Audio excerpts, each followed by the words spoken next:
At 3:04 in the morning, the governor of California made a phone call no one expected, least of all to Sylvester Stallone. He wasn't calling as a leader. He was calling as a son, desperate, shaken, and running out of time. The man he was trying to save wasn't a general or a movie star. He was something rarer. The one who first convinced Arnold Schwarzenegger he was worth saving. This isn't a story about power. It's about the quiet man who built it, with no cameras, no applause, and no name on any wall. Before we dive in, let us know where you're watching from today, and if you like this story, don't forget to subscribe. The digital clock blinked 3:04 a.m. in soft red light. The governor's office was silent. The city outside was quieter than usual, blanketed by a thin fog. A mug of untouched tea sat beside an unopened file labeled Infrastructure Proposal 2005. Arnold hadn't moved in over 20 minutes. He was standing by the tall window overlooking the Capitol Mall.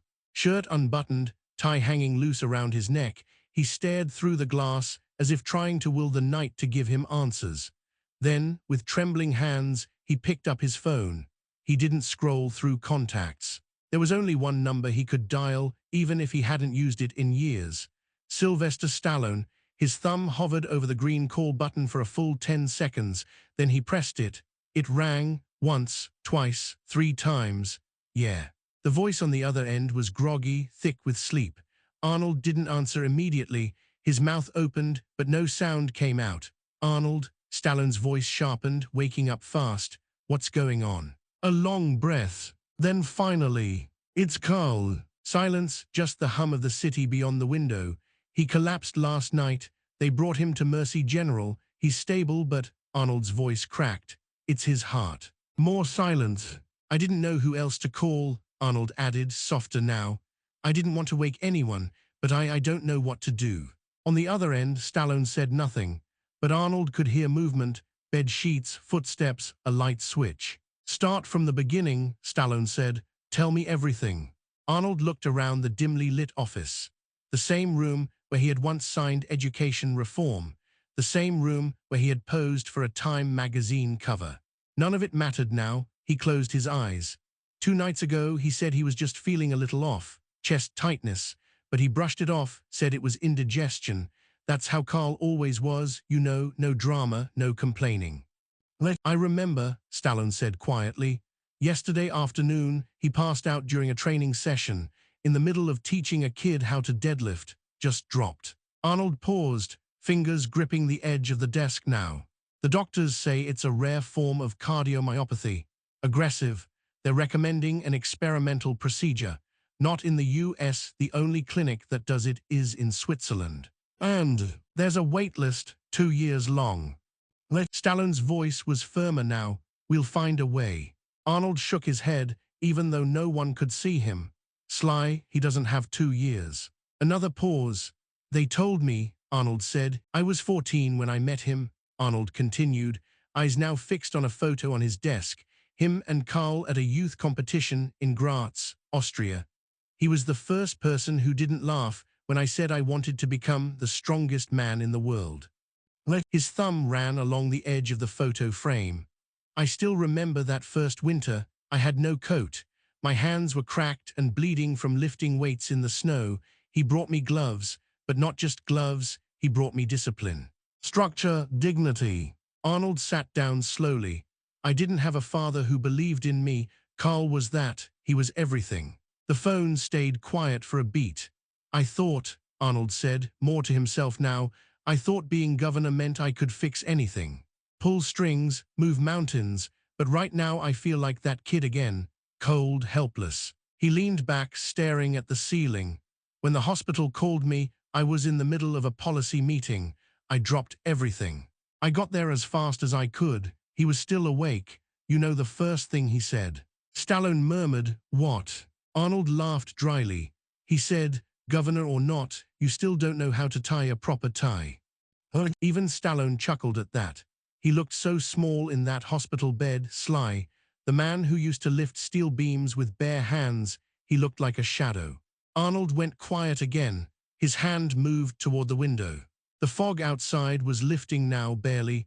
I can't lose him, not like this. not after everything he gave up for me. You won't, Stallone said firmly. We'll fight this together. Arnold closed his eyes. For a second, he just listened to the stillness. Then he whispered, "Thank you." When Arnold was 14, he was the skinniest boy in Thal, a small village in Austria with more cows than people. His father had stopped speaking to him after he refused to join the military cadets. His older brother mocked him relentlessly. The local kids called him Toothpick, Paper Boy, or worse. But one man didn't laugh, Karl Friedl. He wasn't a celebrity or a politician or anyone you'd see on television. He was the maintenance supervisor of the village recreation center. Every morning at 6, he opened the gates, oiled the rusty hinges, and swept the broken glass off the weight room floor. That weight room, if you could call it that, was a dusty shed behind the soccer field, with iron plates that didn't match and a bench press made from old farm parts. Arnold found it by accident one day, hiding from a group of boys who had chased him home. Karl didn't ask what had happened. He just looked at the bruises on the boy's cheek, nodded toward the bench, and said, "Push something heavier than your fear." Arnold hadn't forgotten that moment. 20 minutes after the call with Stallone, he was still sitting in the governor's office, staring at nothing. The room was dark, except for a floor lamp in the corner. The streets outside were beginning to stir with the slow hum of dawn. He opened the drawer and pulled out a box labeled personal. Inside was a photograph, one of the few he kept that wasn't for public display. In the photo, a 16-year-old Arnold stood in front of a small gym in Graz, shirtless, scrawny but defiant. Behind him, arms crossed and eyes calm, stood Karl. The caption on the back read, "First competition. He came even though I lost." Arnold remembered that day like it was etched into his bones. He had trained for months. Woke up at 5 a.m., ran hills with a tire strapped to his back, ate nothing but boiled eggs and potatoes, and when the results were posted, he came in fourth. No medal, no mention. The crowd had already left when he walked outside into the cold, his gym bag dragging on the gravel. He was ready to disappear. And there stood Karl, leaning against the wall, holding a bottle of water. "Champions don't need trophies," he said. "They need memory." Arnold's hands tightened around the photo now, back in the present. He exhaled slowly. Karl had no children of his own, no wife, no family anyone knew of. But he had boys like Arnold, dozens over the years. Arnold thought about one particular winter, the worst they ever had. The heating in Karl's apartment had broken down. He never said anything, just wore more layers and kept opening the gym at dawn, same as always. One morning, Arnold had come early to surprise him. What he saw stopped him cold. Karl was sleeping in the weight room, on a bench, wrapped in a thin army blanket, using his jacket as a pillow. There was frost on his eyebrows. He never told Arnold why the heat had failed. But years later, Arnold found out. Karl had been using his paychecks to fund a summer camp for underprivileged boys. The money he could have used to fix the heating, he gave it away. Back in the office, Arnold felt his chest tighten again. 20 years had passed since then. He had stood on stages, won Mr. Olympia 7 times, starred in global blockbusters. But no moment, not one, matched the gravity of seeing that man sleeping on a bench, choosing to freeze so others could dream. The door creaked open. One of his aides peeked in. "Sir, you wanted to be updated on." "Not now," Arnold said, his voice firmer than expected. He reached for his phone again, scrolling through contacts. Not politicians, not donors, just names. Boys who had grown up with Karl. Men now, some of them were gym owners, teachers, even Marines. He sent a message to all of them. "He's in trouble. If Karl ever made you believe in yourself, now's the time to return that belief." He put the phone down, then whispered, "I owe him everything." After Arnold became a household name, there were many who tried to rewrite the story. Some said he was self-made. Others claimed he was a marketing product, sculpted by agents and image consultants. But what most of them didn't know or chose to ignore was that after every Mr. Olympia title, every box office record, every political endorsement, there was always a letter, written in blocky, all-caps handwriting, always on the same yellowed stationery, signed only with one word, Karl. No return address, No closing sentiment, just a line or two, always direct, always brief, strong finish, posture still too stiff during interviews. Don't forget, one good rep is better than 20 fake ones. Remember where your spine came from. Arnold kept every single one of them. He never replied, not once. That was the unspoken rule between them. Karl didn't need thank yous, he needed consistency. After Arnold moved to Los Angeles, he offered Karl everything, an apartment in Santa Monica, a position at Gold's Gym, even a spot on his personal payroll. Karl refused them all. Your name is yours, he said. Mine is for the boys who don't have one yet. Instead, Karl moved inland to Fresno, a forgotten place, a forgotten population. He converted an old warehouse into a training space. No brand names, no logos, just concrete, iron, and silence. It was there that Karl built something far greater than a physique. He built people, boys who had lost brothers to gangs, veterans who came home to nothing, single mothers who brought their sons to the gym because they had nowhere else to go.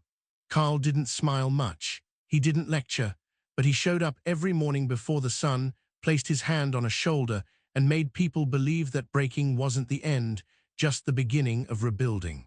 Arnold once visited, unannounced. It was 1998. He flew in under a different name, wearing a hoodie and sunglasses. He watched from the back of the gym as Karl taught a teenage boy how to squat properly. The kid was shaking, ashamed of his form. Karl didn't mock him. He didn't baby him either. He stepped behind him, placed his hands firmly on his back and said, "If you can't trust your legs, trust mine for now." That line never left Arnold. Back in the present, he sat at his desk, rereading one of Karl's old notes. A man's greatness is measured by how little he needs to say. Outside, the sun was rising. Sacramento was waking up. The news was already leaking. Governor Schwarzenegger had postponed a major energy press conference. Rumors swirled. Arnold didn't care. He pulled open a drawer and took out something he hadn't touched in years. A faded newspaper article from 1980. The headline read, "Trainer turns down fame to train homeless youth." The journalist had been shocked. Why would someone walk away from Hollywood access? They asked. Karl's answer was simple. Because I'm not trying to be in movies. I'm trying to keep kids alive long enough to dream about being in one. Arnold remembered visiting him after that article was published. He asked, "Aren't you tired of giving everything away?" Karl smiled, not kindly, not softly, but with steel behind his eyes. "I don't give, I invest." That was Karl, never a victim, never a martyr. Just a man who believed in legacy, not the kind with plaques, but the kind that lives inside others. Back in the hospital room, Karl was unconscious again. Machines beeped quietly.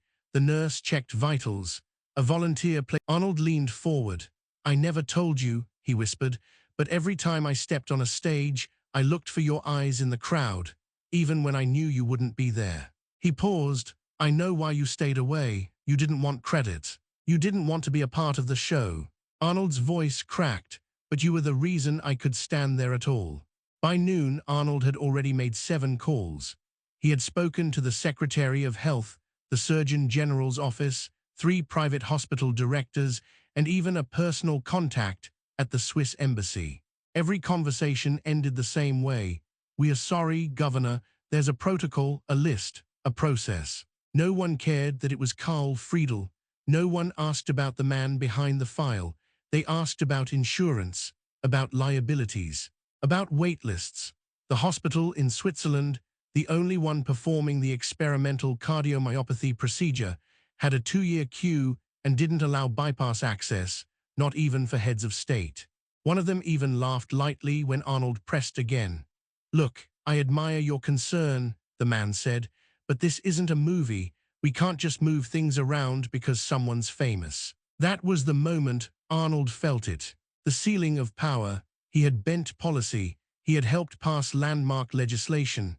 He had stood behind podiums as flashbulbs exploded.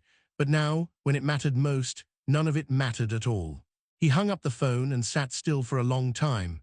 On the wall across from him was a framed poster, his first Mr. Olympia win in 1970. He had been 23, smiling, triumphant, shirtless, arms raised in victory. He hated that photo now because it reminded him of how little that victory meant here. When the nurse let him back into Karl's room, she gave him a soft look. He woke up a few minutes ago, not for long. But he asked for paper. Arnold nodded. On the small table beside the bed was a notepad. 5 shaky words scrawled across the top page, "You're still standing tall." Arnold folded the note and placed it in his breast pocket. He sat down, took Karl's hand gently, now wrinkled, blue-veined, far from the iron grip that once held him steady on the squat rack. And then he did something he had never done in public office. He cried, silently, no sobs. No dramatic head turns, just steady hot tears that ran down his face and onto Karl's wrist.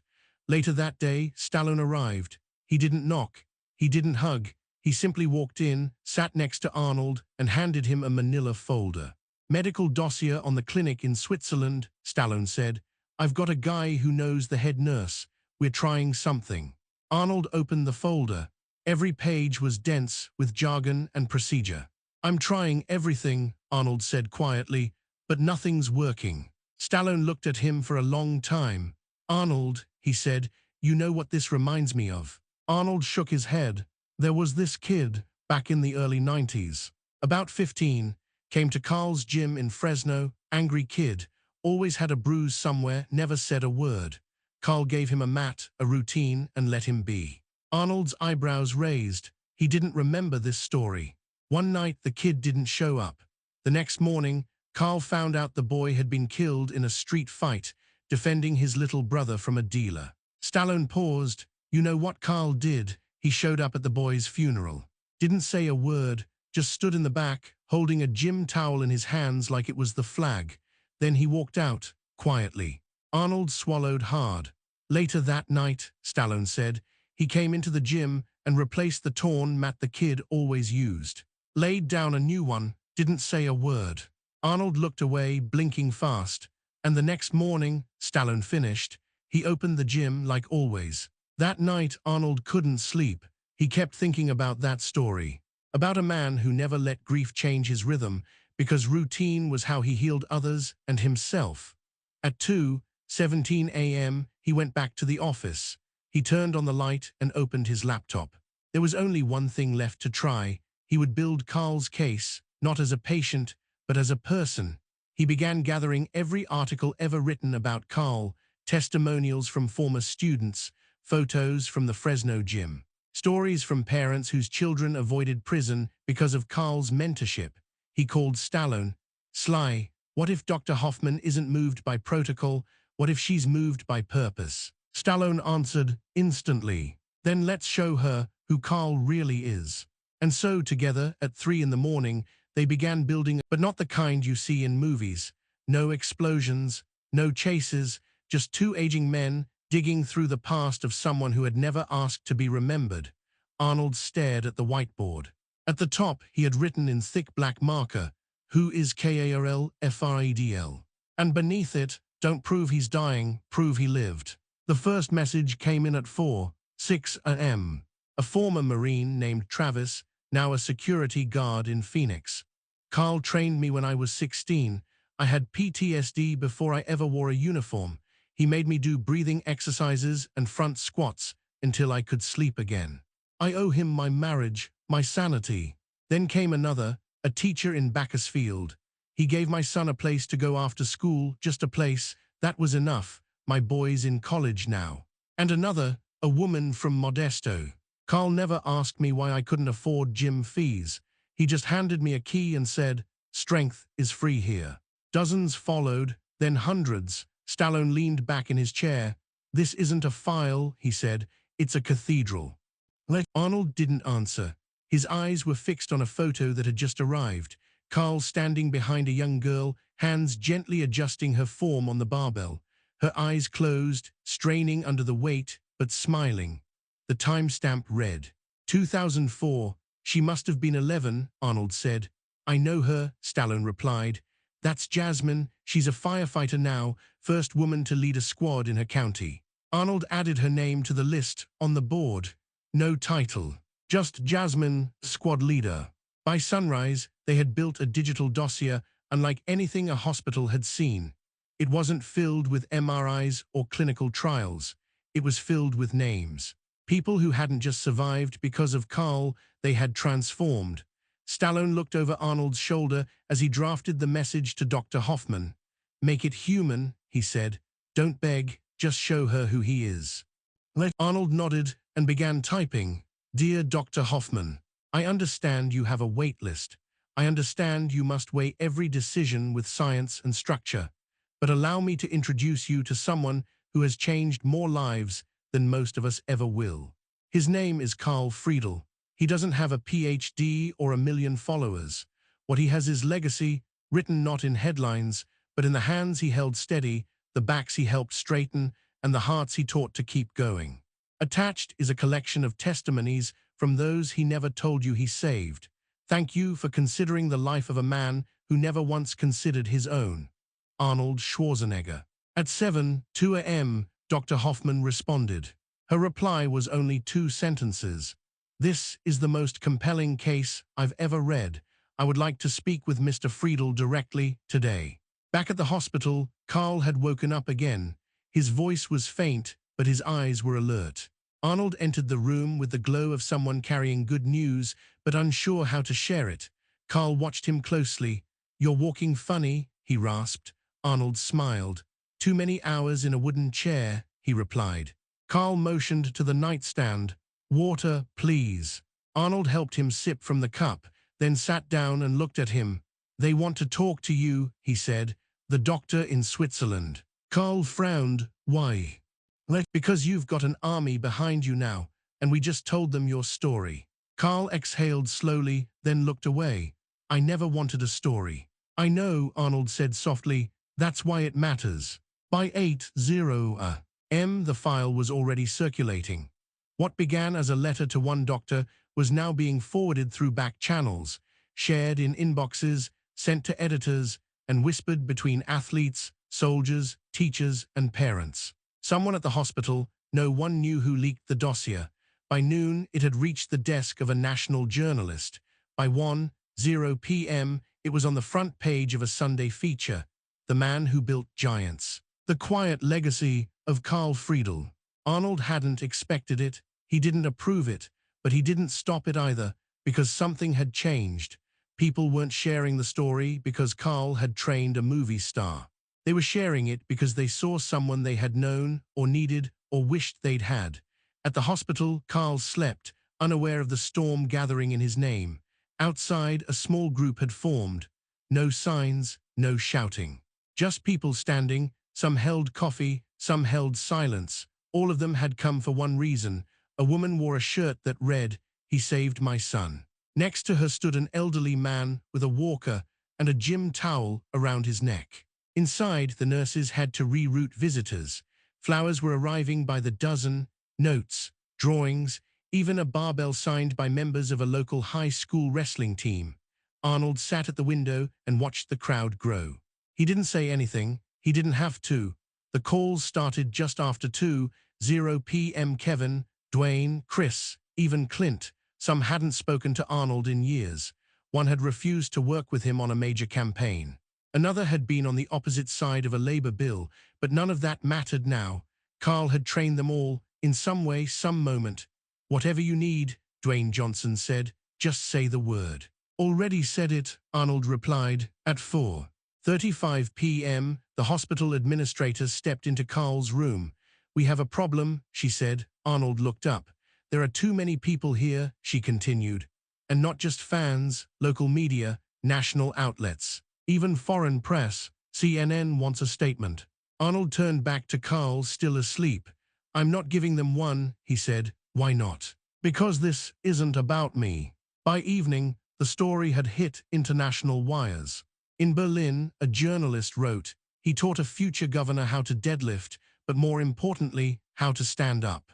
In Manila, a father sent a message, "My daughter trains alone. I showed her Karl's story. She said he would have understood me." In a small town in Ireland, a coach printed Karl's quote and taped it above a locker room door. "Strength is free here." At 6:00 p.m., Dr. Elizabeth Hoffman called. "I've seen enough," she said. Arnold's breath caught. We'll fly out tomorrow. I'll bring my team. If he's stable, we'll prep for the procedure here. I'm not making him travel. Arnold blinked hard. You're sure? Her voice softened. Arnold, I've never seen anything like this. I don't mean the condition. I mean the impact. I didn't need to read a medical file. I needed to read his life. Karl stirred around 7:00 p.m. He looked confused by the room full of flowers and notes. What is all this? He asked. Arnold sat beside him, holding a card in his hand. He read it out loud. To the man who taught my son how to walk again after chemo. Thank you, a mother. Karl said nothing for a long time. Then, I don't remember who that is. You don't have to, Arnold said. You did what mattered, she remembers. Karl turned to face him. I didn't want all this. I know, Arnold whispered. That's why you deserve it. The morning was unusually still. At 8:15 a.m., Dr. Hoffman and her team arrived at the hospital. They moved with quiet efficiency, carrying no entourage, no cameras, just purpose. The operating room had been prepped overnight. Karl's vitals had stabilized just enough. There would be risk, but there was also no time left. Arnold stood at the foot of Karl's bed, adjusting his tie with trembling hands. Stallone entered the room, nodded, and stood beside him.